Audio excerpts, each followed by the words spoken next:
Hey everyone. Okay, I guess we're going to get started because it's 8:30 on the dot. So thank you all for being here today. I'm so excited to share this talk and my experiences with you. My name's Liz, and today we're going to be talking about why your API needs a spec and how to get it one.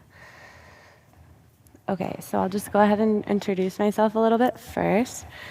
I am a full stack software engineer who's worked for companies of various sizes. I've been doing consulting for a few years, and then I worked a couple different places. And I'm passionate about building scalable software because it enables people to get more done faster, which I feel like just improves developer experience and honestly helps businesses so much. And so I've loved what I've been able to learn, and I really love sharing it with you guys as well. So those are also some links to like other little projects or articles that I've written. If you guys have access to the slides, you'll be able to click on those, or I can share those later.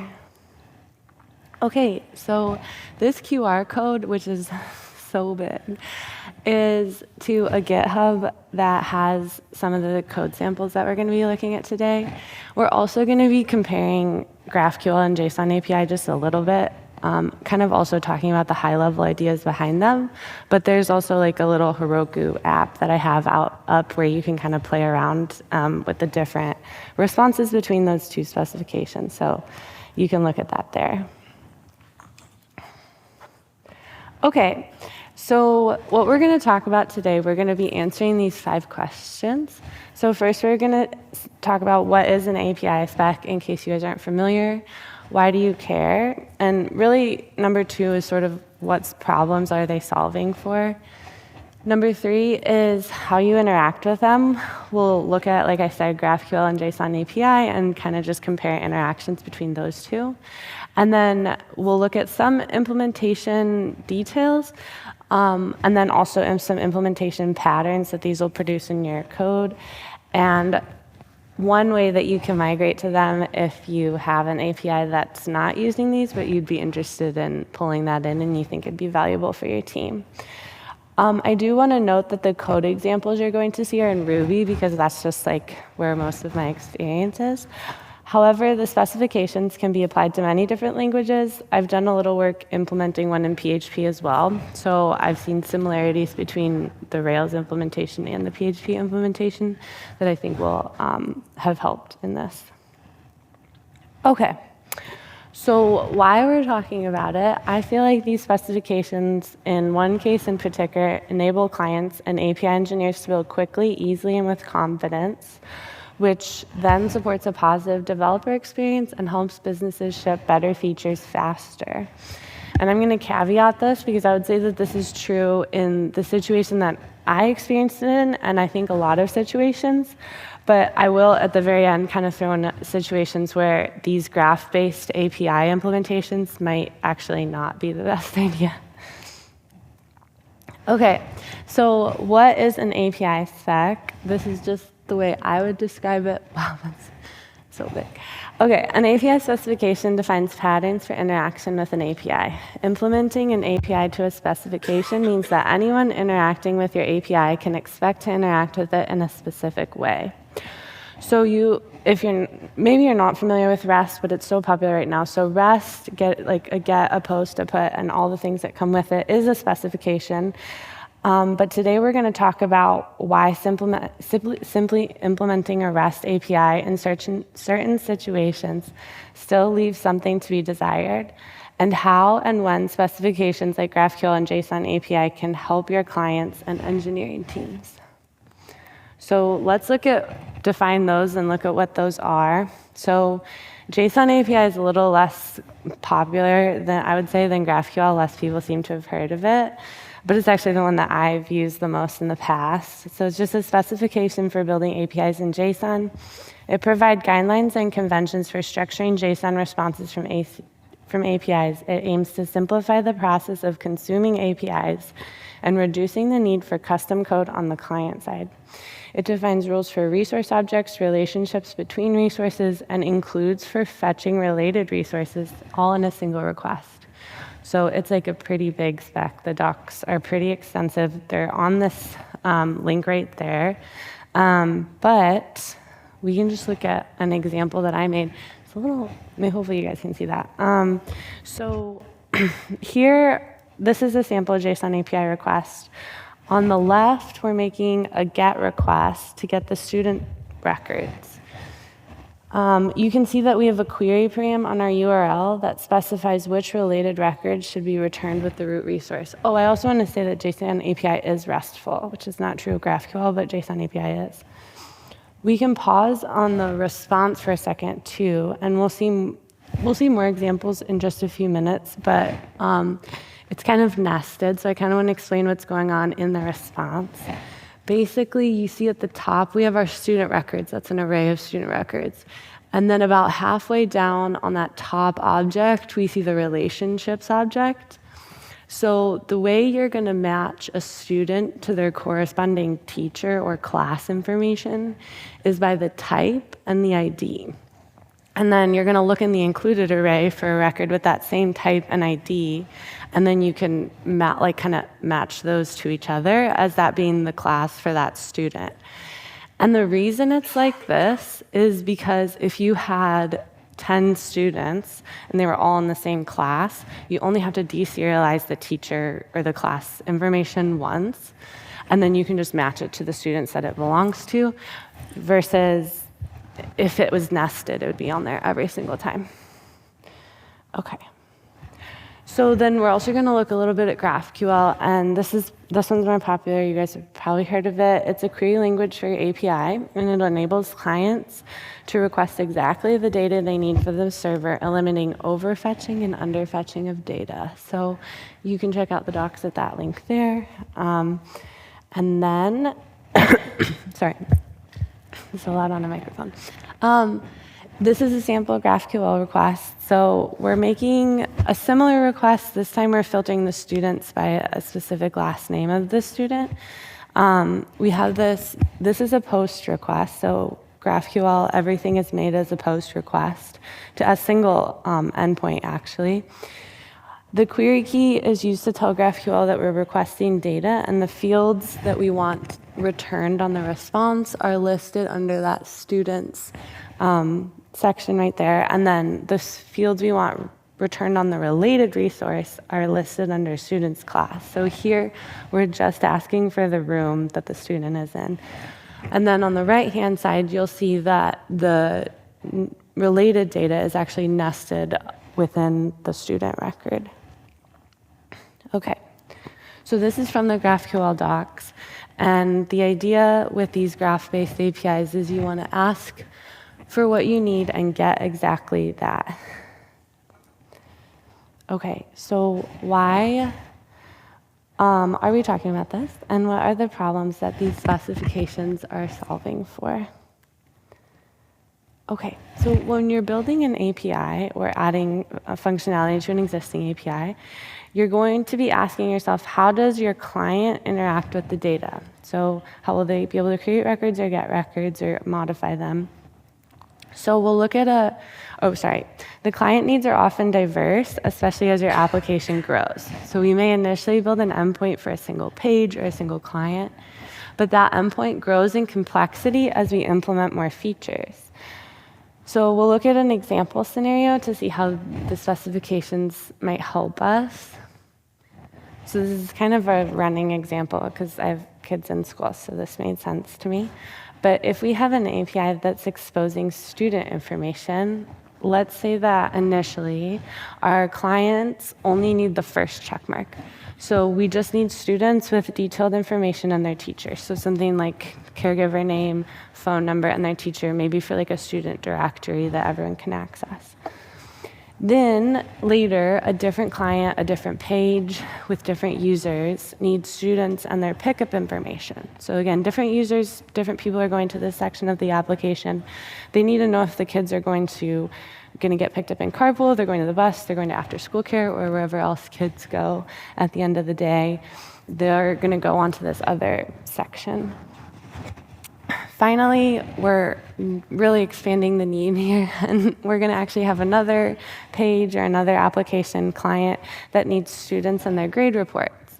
So now let's look at how our student response could kind of grow if we were to just kind of keep adding this information behind a single student's endpoint. So first, we start with the student directory information. Everything's pretty straightforward. We give them what they need, and they're happy. Then once we need to support the pickup information, they think, well, we already have a student's endpoint. Let's just throw the pickup information on there as well. And then they'll have what they need. The directory will have what it needs, and everyone's good. And then we got to give everyone their grades. So maybe we can just throw that onto the student's endpoint as well. And you can pick and choose the data that you need depending on where you are in the application. And I have seen this happen before. The problem is that now this endpoint does more than any one client call needs, and in all cases it's making join statements that it doesn't need to, and it's returning data that it doesn't need to. And if we were to continue with this pattern, eventually we could be joining to every student-related table in our database. And that's not good. So this isn't the most performant. We could also create endpoints for each of these different requests to avoid getting data that you don't need. So each client has a separate endpoint, and it's just unique per client. Again, another extreme. And it would eventually result in an unmanageable number of endpoints. So the other thing is that we could just keep basic CRUD actions on all our controllers. We would have a students controller, a grades controller, pickup controller, teacher controller, and then we can ask the client to just make different requests to the different endpoints, and they can stitch together the response that they need. They'd probably need some more logic than just this, but hopefully you get the idea. The problem is that depending on what the client needs, this could become non-performant on their side because they're making all sorts of different calls to all sorts of different endpoints and having to stitch the responses together. Okay, so then this is probably actually the most common way I've seen this happen, is that we start with just one index endpoint. We throw on the teacher information onto that endpoint. We throw on the pickup information because maybe someone can make an argument that later in the future we need them both together. And then another engineer comes in and then decides that the grade should be separate. And that's actually not a bad thing to do. They see that if we're just going to throw all of the data onto the student's index endpoint, it's going to, that's not manageable long term. So they're going to make a separate endpoint just for the client that needs the students and their grades. However, now let's say there's a brand new engineer to the team, asked to support a fourth piece of functionality that lists the students and their elective classes. So now they don't have a super clear pattern to follow. They could make a separate endpoint for that. Maybe they could put it with the grades because it has to do with classes. Maybe they could put it on the original endpoint, or I don't know, something in between. And basically, now this engineer is spending time making this decision because there's not a pattern to follow. And it's not a super hard decision. Maybe it's not a super hard decision to make. They can make it and move on. The problem is when you scale this out to a really large team and everyone's spending that time in decision making, that time can add up, as well as if it's decisions being made by different teams, everyone's probably going to make different ones.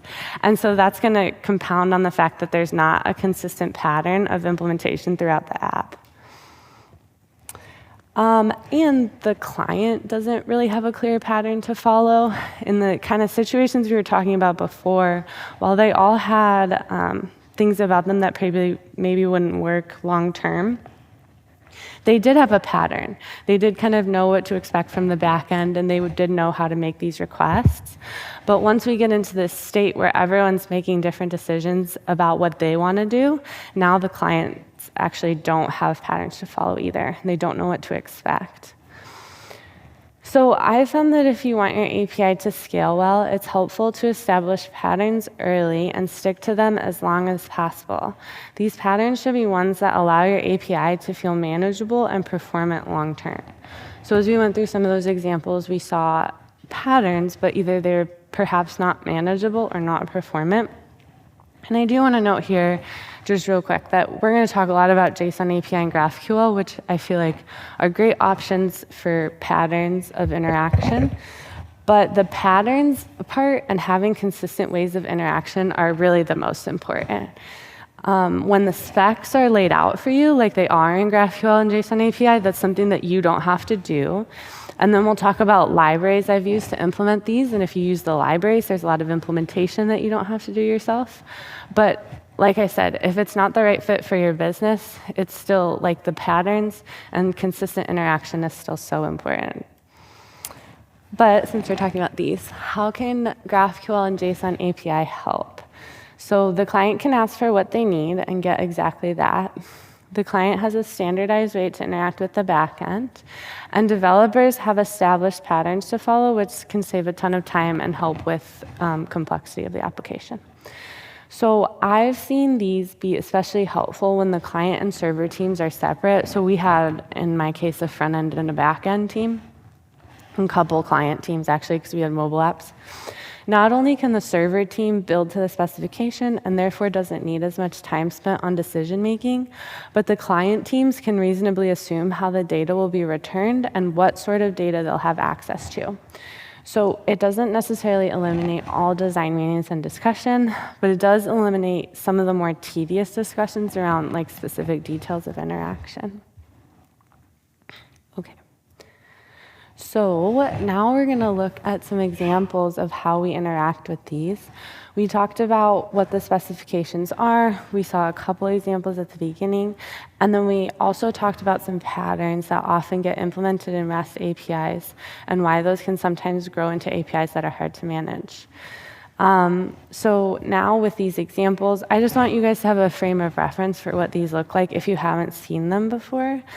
I remember when I first heard of JSON API specifically, it was really hard to imagine what that looked like until I got to play around with it a little bit. Okay, so here is another GET request. Again, these are JSON API examples, so they're RESTful.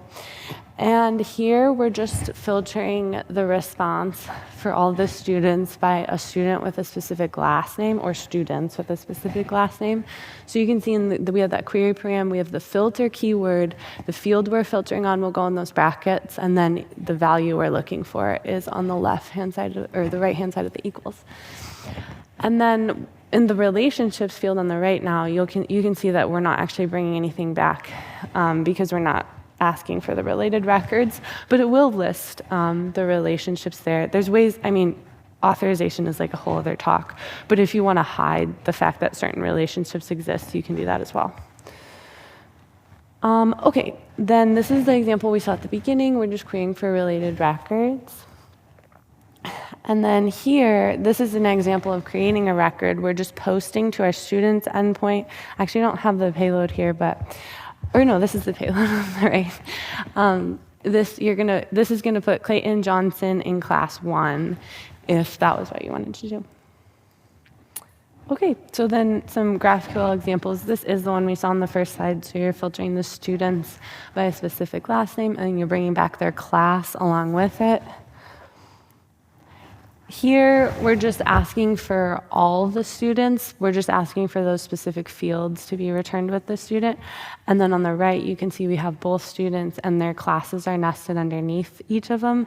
And you can see that the class information is going to get like serialized under each student individually.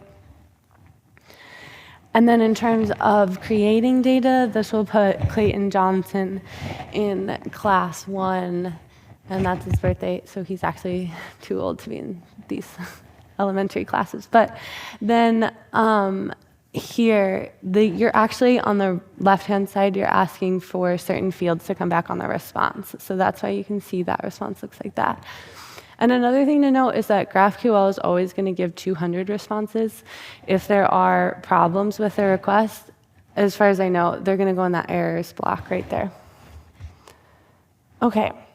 So there is like a lot you can do with those specifications, and those examples kind of give you a basis for what those look like, a frame of reference perhaps, but there's so much more that you can find all on the documentation. And so now we're gonna look at some implementation, and I wanna mostly focus on some of the patterns that these create in your API.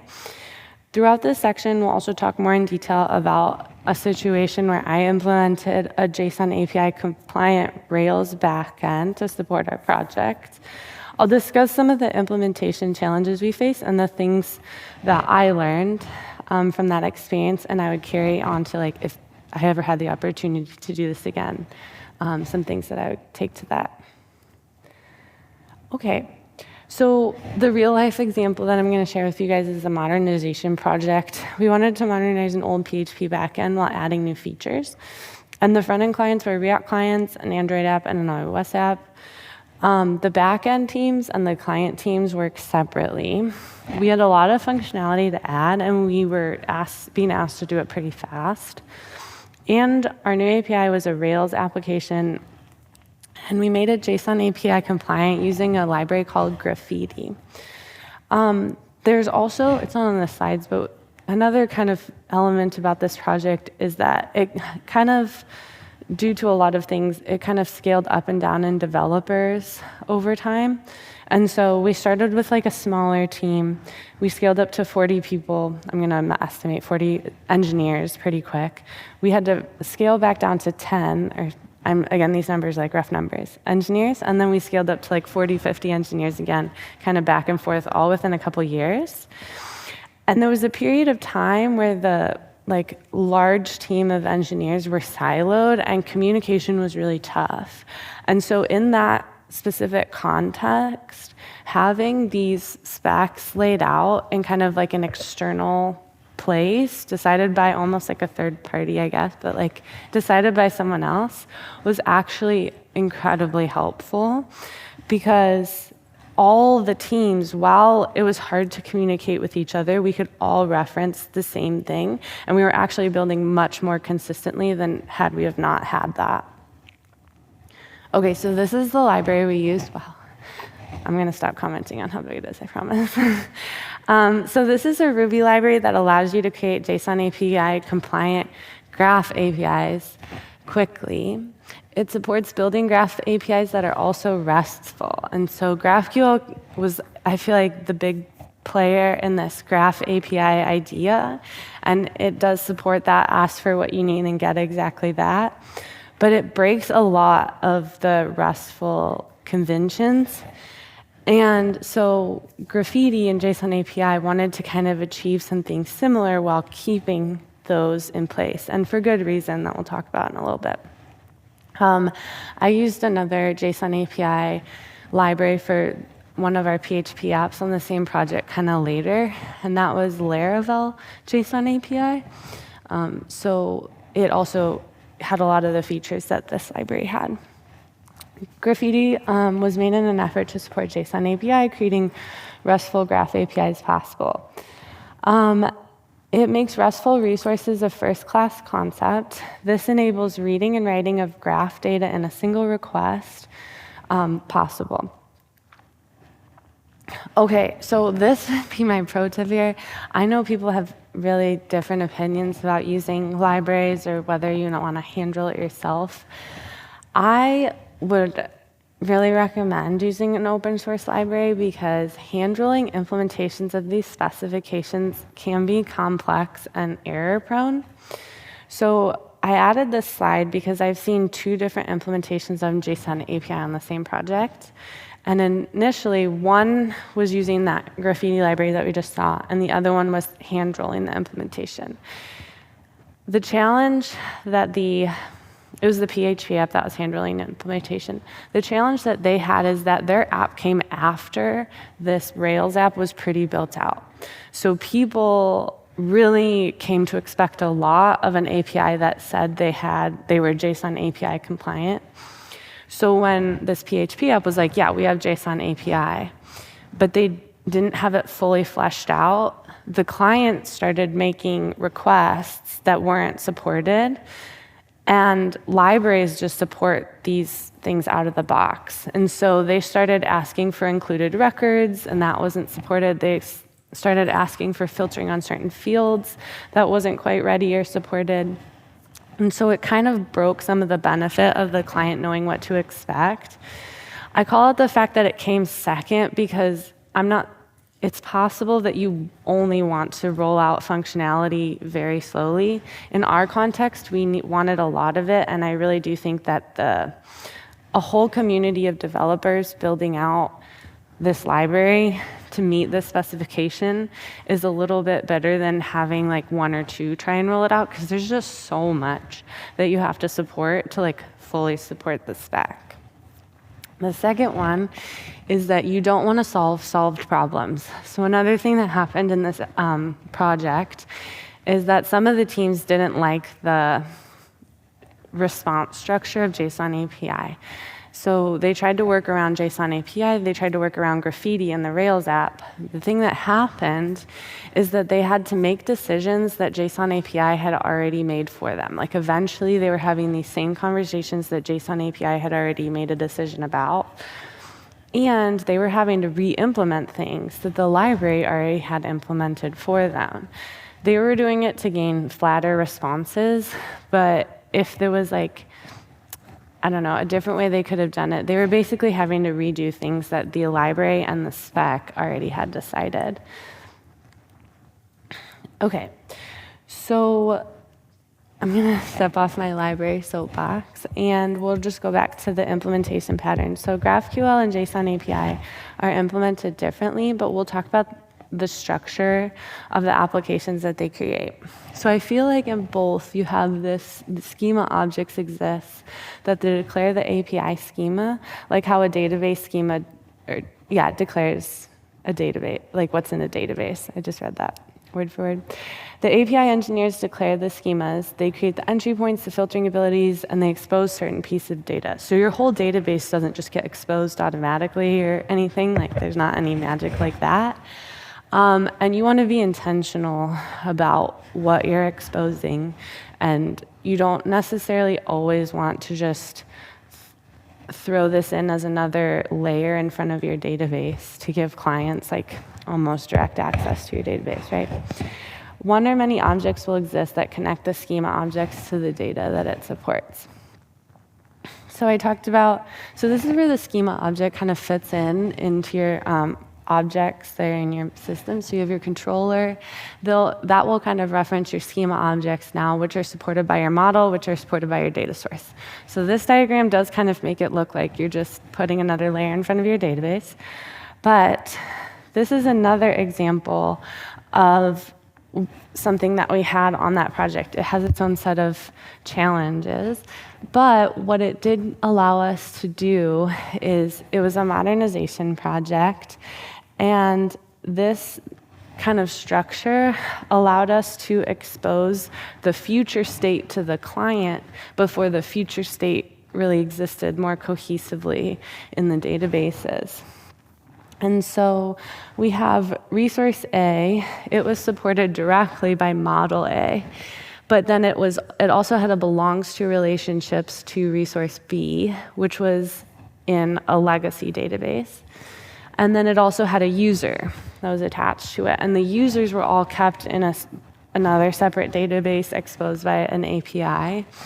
And so when you queried for resource A with its related resource and its user, you would get it back all as like one cohesive response.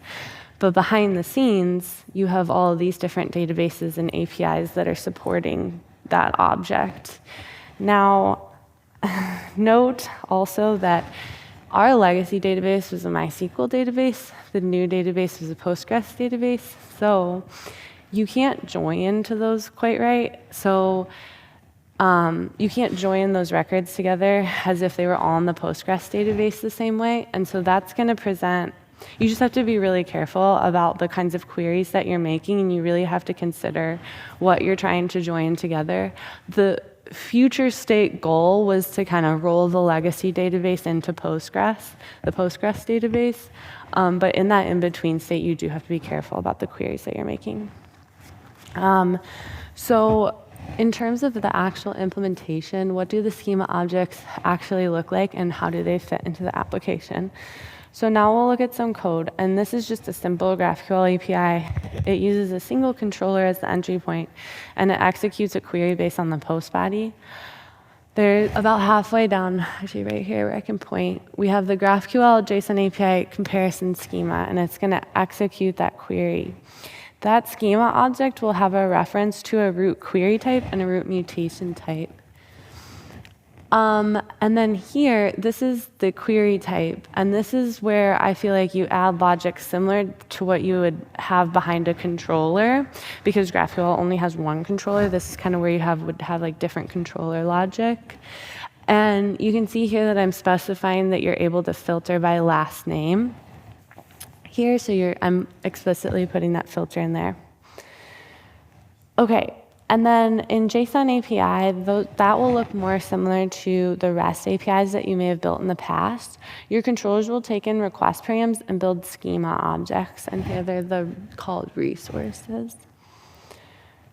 The schemas declare the fields and relationships that we want our API to have accessible. They have a supporting object, and in this case, it's an active record model. So you can see that I link this student resource directly to that student model, but I also give it this relation to the student's class, and the student's class actually has its own resource that links it to the student's class model. You don't see it declared here because it's Ruby and they like derive it from the name and stuff. But one of the things that I want to note is you'll notice that I had in GraphQL, I explicitly declare this last name filter. And on this resource, I don't actually explicitly declare any filters, but that's because of the library that I'm using for this. And it was available in the PHP library as well, because it's something that's dictated by the JSON API spec to be able to filter on different fields on a resource. So I'm going to simplify this down so that it fits on the slide, but if I had a resource that looks like the one on the left where I just have first name, what I'm actually getting on my resource object with that library is all the code on the right. So I can filter by last name, I can sort by last name, there's pagination, and then base scope and resolve are actually just there on all of them. And so I call this out because I want you to see the similarities.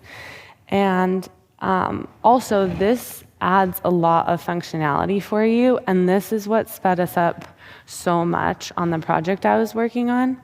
Because if you look at this really simple example, and you just have first name and you get all this stuff, you can imagine all the things you're getting when you declare more fields on the resource.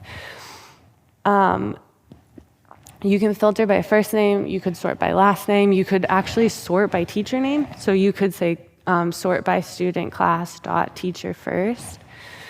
You can filter by room, and so you could just filter by the student class dot room equals something. And it's not only this library, like I mentioned, it's also, because it's declared in the spec, libraries that are supporting JSON API are able to add this functionality for you, which I think is really cool.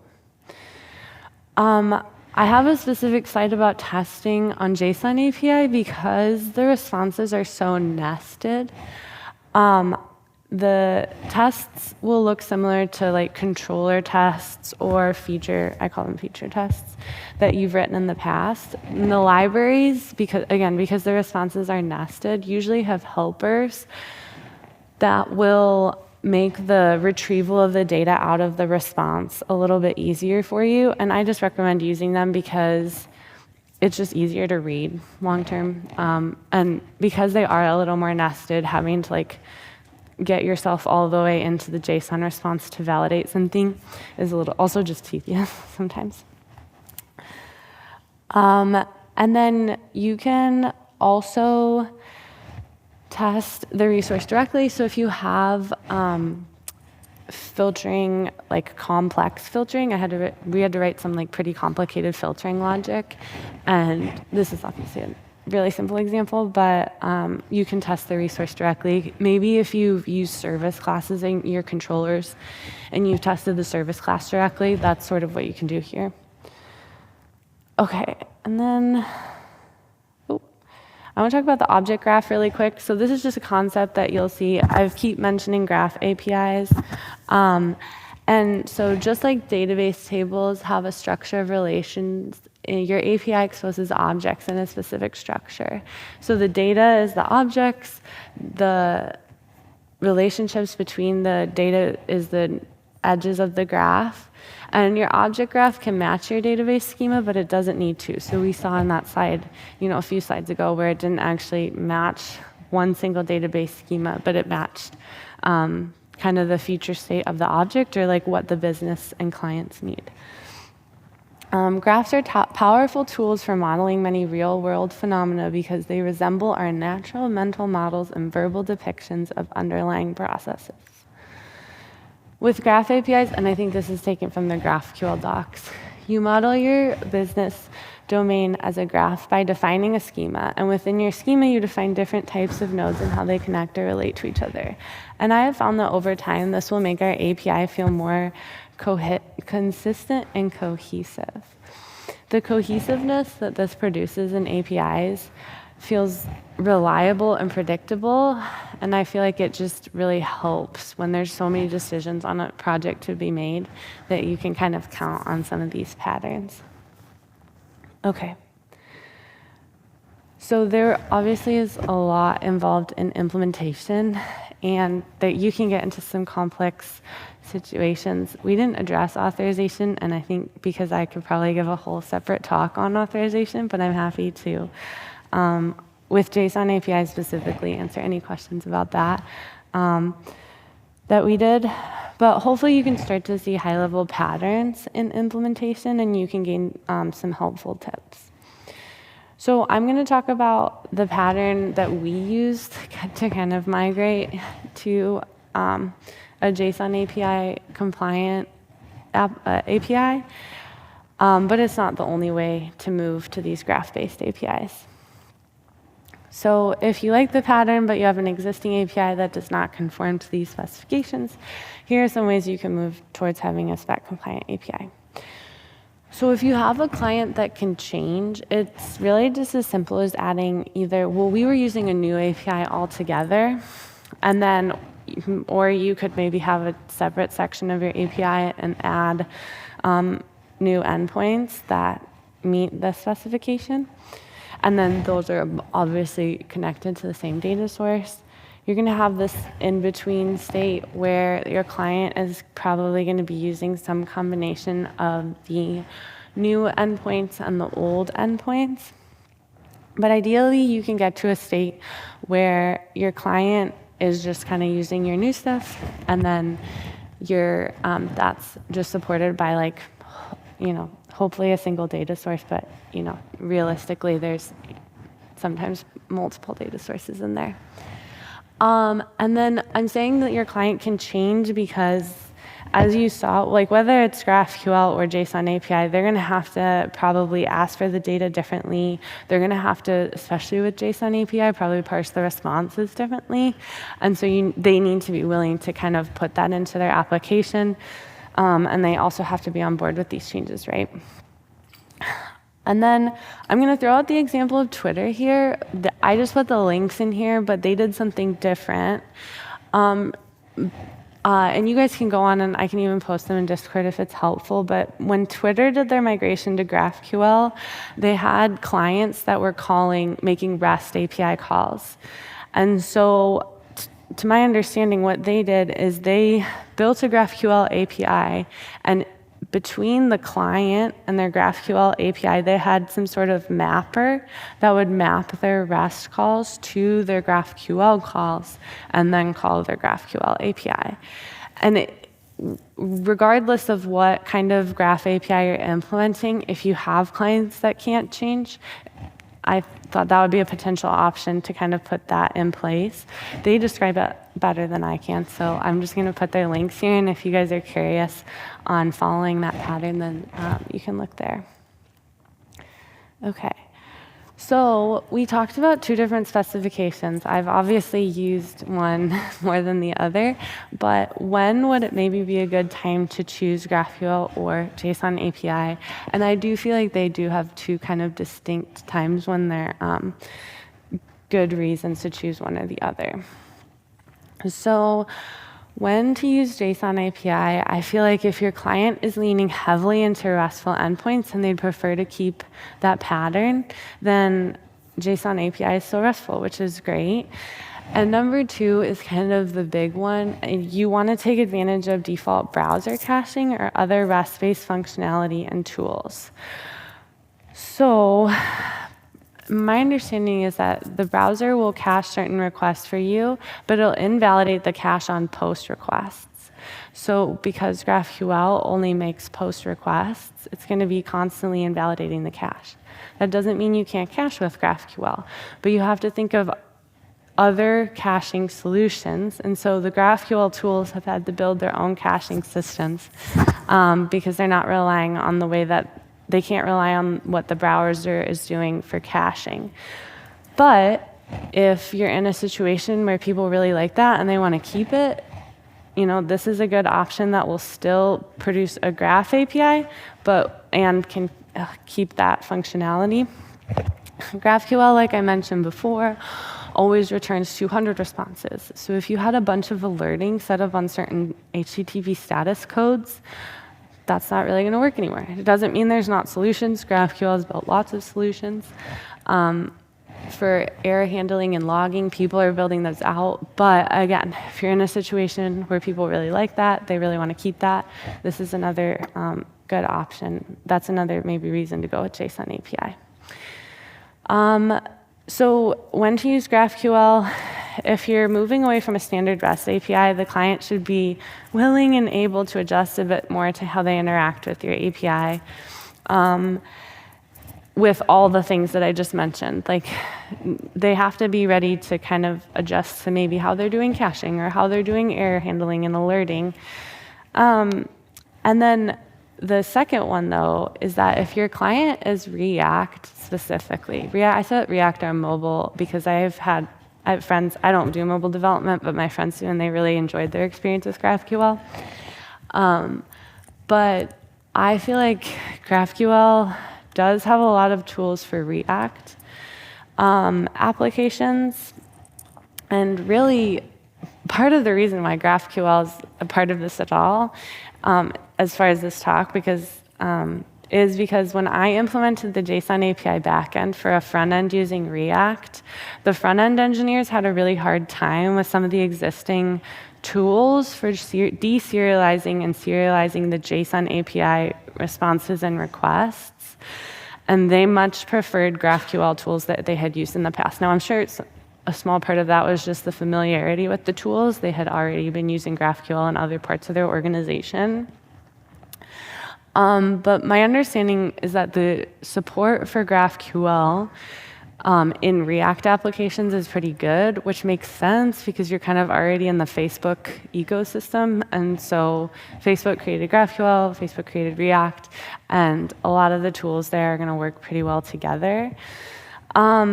I also operated as a JSON API client because I built a Python application that was a client where the JSON API application supported, and I thought it was fine. But specifically, I know that React engineers have tended to really like using GraphQL because there's just a lot of community support for that as well. So I wanted to make sure that that's a part of this. Okay, so then the last thing I want to caution you on is that exposing relationships means that clients can ask for them, which sounds obvious, but it also means that clients can ask for all of them.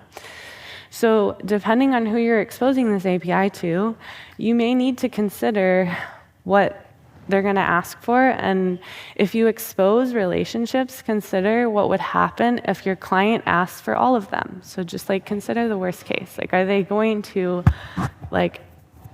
upend your database if you give them the ability to do so? I worked on a Graph API for a company that had a sizable engineering team. And like I mentioned, some of the teams were siloed, and so having that spec was really good. But even with kind of the challenge in some of the communication, we were able to get on a call. And so if they were killing our database by the calls that they were making because of the relationships we exposed, we could pretty easily talk about it and stop that with some sort of mutually agreed upon solution. But if you're exposing it to maybe third parties or like it's a public API, I don't know if you're going to have that flexibility. It's just something to keep in mind too. Maybe you put a limit on what they can ask for. I know with JSON API, the includes is a string of related resources that you're asking for. So I could realistically see you limiting the number of resources that a client can ask for. But just know that they can do that. I think a lot of organizations have had a hard time with this when clients start asking for every record in their database. Or, just a lot of the records.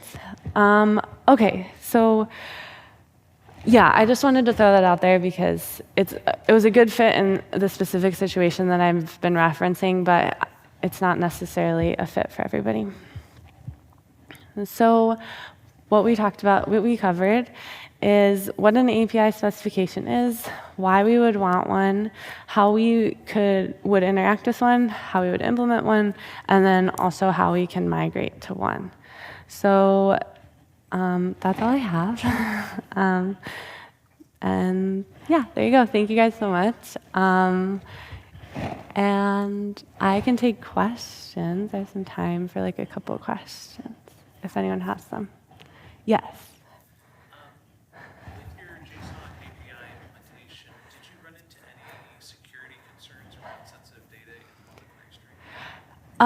Sensitive data on the query string, specifically. No, the query, I guess theoretically, the clients could have been putting sensitive data in the query string. Again, we kind of had contact with them, so we probably would have just made sure that they knew they shouldn't be querying for certain fields. You can also, I'm trying to think of what else you could do in terms of what they put in the query string. I know we built like a lot of custom filters, so in terms of like data getting in through the query string, we could do validation in those filters to make sure that those weren't doing anything bad to our back end. I would say it's probably kind of on the client to make sure they're not pushing that to us. Specifically on the filters, with the custom filters specifically, we actually only let people ask for true or false custom filters. And so we had a situation where there was something called a short fuse order, which was like an order coming up in 7 days. They could say short fuse true or short fuse false, and then we directed that to a scope in our model, but they weren't able to like actually put strings in. If they didn't put a Boolean in, we kind of kicked them out. So we kind of handled some of it that way. But yeah, hopefully that helps. Any other questions? I also can't see super well. No, that doesn't help because then my glasses have. Oh, yeah, at the beginning? Yeah, for the GitHub, for sure. Yes, at a lot of sites. Okay, there you go. And this mostly just has GET requests. I can also push a little bit more to it that has the mutations. But yeah, you guys will be able to go in and play around. There's also Docker instructions, so if you want to like play around with it locally and add stuff to it, it should be able to run through Docker okay. If not, you can comment and I'll try and fix it. Oh, yes? Situations where you still use like a regular old REST API, or like what are the pros and cons? Yeah, depending on your organization, I'm working for a company now where moving to one of these graph APIs at their current state is just too much. But they do have really solid patterns in place. I was just at a client that kind of had a lot of the scattered endpoints and scattered APIs. One of the things that we tried to do is inspired by GraphQL, we tried to make their query params a little bit more consistent. And so the way they asked for certain parameters, we made just like a little module that we could include. We called it like the index search service. And so if you wanted to filter on the records or sort them or paginate them a certain way, you could just include this module and we could like start replacing it where they had one-off solutions for sorting, filtering, whatever. So I thought that was kind of a smaller way to introduce it. And we basically referenced the JSON API docs and kind of tried to model what they were doing. And because they were a smaller organization, it would have been a little easier to kind of get that consistent across their application too. So I do think that there's definitely times, especially where REST can be applicable and is still good. Graffiti was great. But again, the React teams had a really hard time with it. So if you don't want to go to GraphQL, and you really want to keep that RESTful API, but the front-end teams are going to struggle with that, you probably need to find some sort of middle solution. I think the consistency in querying is what I liked the best. And so when we were in an application that we didn't really want to move all the way to JSON API, or Graffiti, it was another Rails app. We didn't want to move all the way to Graffiti. Kind of implementing a consistent interaction pattern was our main focus, I guess. Does that help? Okay. Oh, I haven't been repeating the questions. I don't, but I can link them in the Discord right after this. You guys have seen like the Discord chats and stuff? I'll put it in there, and then I can also throw it on the GitHub too.